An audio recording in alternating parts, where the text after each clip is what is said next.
What the hell is this? It's me, Mark.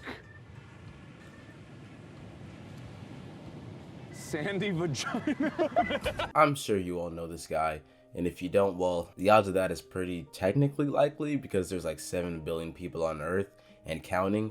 But in terms of the amount of people that watch YouTube, I'd say you're living under a rock. Don't worry, I was there not too long ago myself, but anyway, I was getting to a point here. Oh yeah, if you don't know who Markiplier is, allow me to educate you about who he is, what he does, and why I like watching his content. So this is going to be short, so make sure you pay attention because I'm not going to repeat myself. Alright, starting now.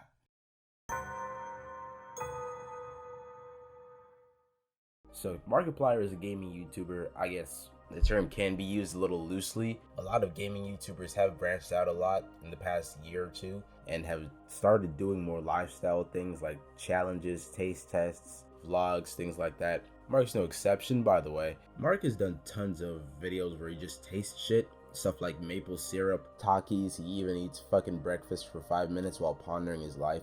Yes, these are actual things you can see him doing in videos. But he also makes stuff like food and other things. I think that was an interesting saga on YouTube. First it was pancakes, I think, and then cookies, and then pies.